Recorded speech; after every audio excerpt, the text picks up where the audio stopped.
We are very concerned about the incident that occurred on Sunday in which an Israeli drone dropped a grenade in the vicinity of a UNIFIL patrol, and subsequently an Israeli tank fired a shot at the Peacekeepers in Kfar Kila in the UNIFIL area of operations. Fortunately, no one was injured, and no damage was caused to the peacekeeping assets. This incident came after an earlier one in the same location where Israeli drone flew over a UNIFIL patrol in an aggressive manner. UNIFIL peacekeepers employed defensive countermeasures to neutralize the drone. Any action that may endanger the safety and security of peacekeepers are completely unacceptable and must cease immediately. Also to mention that our special coordinator for Lebanon, Janine Hennis-Plasschaert, began a visit to Israel today as part of her regular consultations with stakeholders who are key to the implementation of Security Council Resolution 1701. During her visit, she's scheduled to meet with senior Israeli officials for discussions on recent developments, particularly those related to the resolution and the November 2024 cessation of hostilities arrangements, all with the overarching goal of advancing security and stability on both sides of the Blue Line. Earlier this month, the special coordinator also held meetings in Lebanon with senior officials, including President Aoun. They discussed the prevailing regional and domestic developments with a focus on Resolution 1701. Turning to Gaza, our colleagues at the Office for the Coordination of Humanitarian Affairs tell us that over the weekend, people continued to move across the Gaza Strip.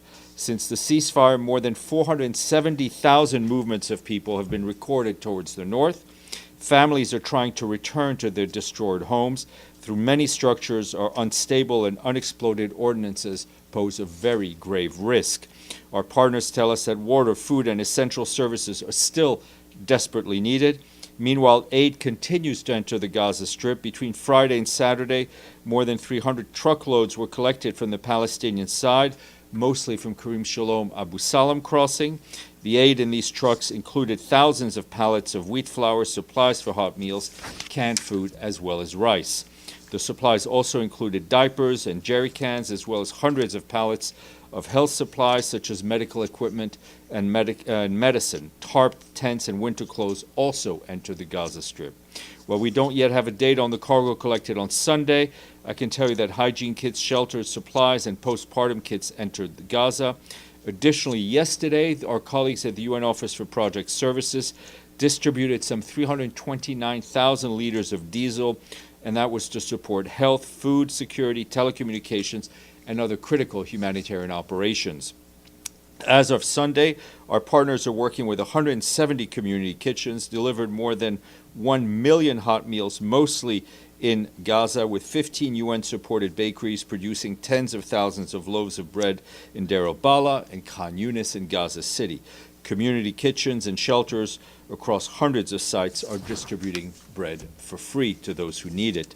And over the weekend, our partners continue to work on reducing the risk to unexploded ordnance, reaching nearly 3,200 people in central and southern Gaza.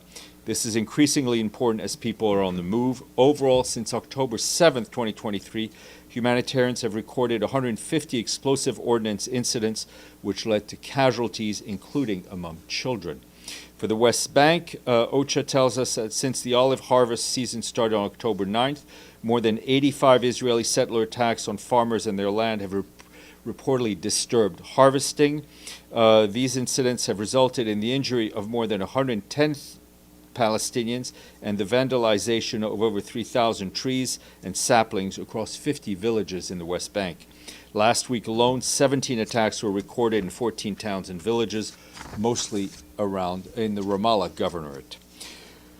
Also, I wanted to update you on the situation in Yemen with our staff in Sana'a. I can tell you that today, the de facto authorities arbitrarily detained one more of our UN colleagues. This follows the detention of 5 of our co-workers in recent days, including 2 female colleagues, bringing the total number of detainees by the Houthis to at least 59.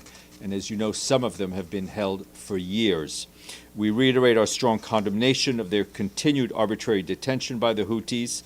And a related development, Houthi security members entered several UN offices in Sana'a on Sunday and over the past few days, confiscating IT and communications equipment as well as other assets.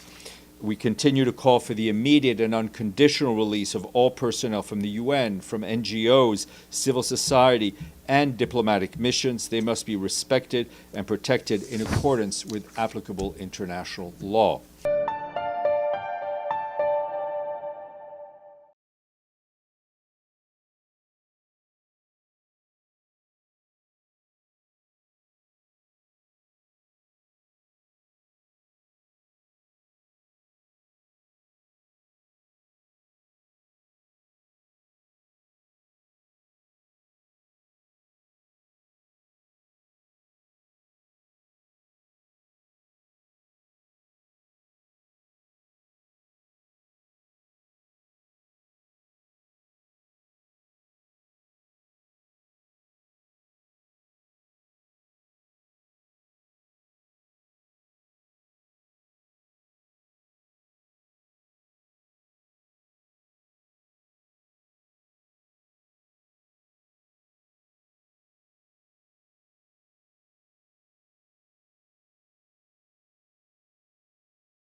$25 crore गरीब गरीबी को परास्त करके बाहर निकले।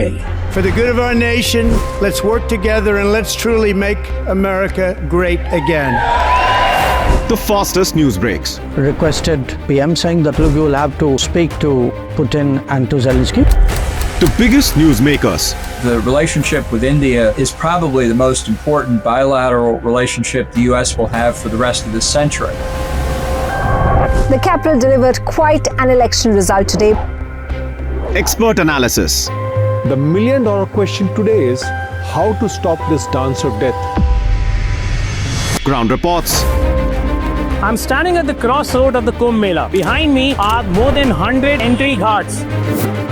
Long-form interviews. Exclusionary politics is reflected in Manipur case as well. You don't bother because this is a small state. Deep dive into burning issues. It's often said DRC could be the richest country in the whole world. It's because of what sits underneath. Why exactly did the US topple the Sheikh Hasina government? HT videos.